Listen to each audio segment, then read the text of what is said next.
After Adam and Eve leave the garden, life moves from innocence to responsibility. Identity becomes shaped by effort, survival, emotional memory, and internal hierarchy. Cain and Abel are the first children born into a world where awareness has widened. They represent two internal forces within every human life. One learns through physical labor and daily output. The other learns through emotional presence and inner devotion. Abel embodies attunement. He tends animals with sensitivity and care. His offering flows from relational presence and internal receptivity. His giving feels like connection rather than performance. Cain embodies the part that works relentlessly to feel valued. He tills the ground and cultivates crops through sustained physical effort. His offering carries the emotional imprint of duty, survival, and identity shaped through production. When both present their offerings, Cain hopes the ritual will affirm his worth. The fruit he places on the altar carries more than harvest. It carries longing for recognition and acknowledgement. Abel's offering is an expression of alignment and devotion. His emotional presence forms part of the gift. The moment feels intimate rather than transactional. In early developmental environments, one child may naturally evoke more praise or resonance. Identity then begins forming around comparison. Pain emerges when belonging feels uneven. Cain notices that Abel's offering is received with greater emotional resonance. This does not represent favoritism. Presence creates a deeper field for connection, while performance creates a field of measurement. The inner self opens more easily to emotional sincerity than to the weight of production. Cain feels unseen. His nervous system absorbs disappointment, fear, and emotional scarcity. He questions his value rather than the offering itself. The wound whispers, "Something inside me is missing." Identity pain begins when self-worth feels conditional. Cain has learned that effort should guarantee belonging.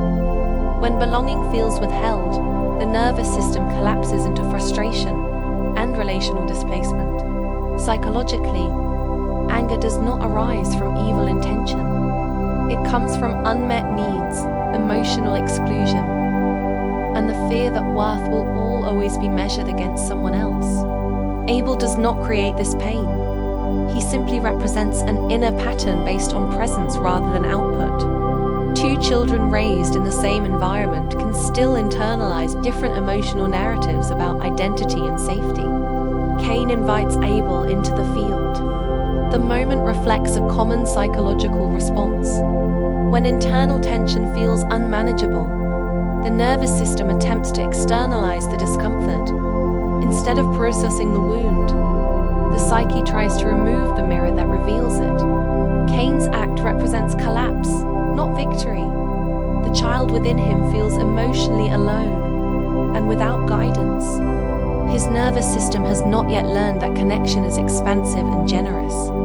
The presence of a gifted other does not diminish personal worth. When God's voice asks Cain where Abel is, Cain answers, "I do not know. Am I responsible for my brother?" This reflects emotional fragmentation.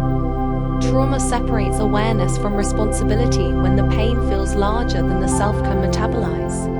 Cain is not condemned for feeling anger. He is held accountable for losing sight of emotional belonging. The mark placed upon him represents protection. It ensures the story continues and that shame does not end his development. Cain carries emotional exile as a psychological initiation. His path involves learning that identity is not earned solely through output. Worth does not depend on an audience or comparison. The story of Cain and Abel reveals the moment human consciousness begins wrestling with belonging, scarcity, and relational safety. Two children, two nervous systems, two emotional offerings, both longing to feel valued. Every human carries Cain and Abel internally. The part that longs to be recognized for effort, and the part that feels connection without needing to perform. Healing begins when the inner self understands that worth does not need comparison. Presence does not require production. Love recognizes the devotion behind each offering. whether visible or quiet.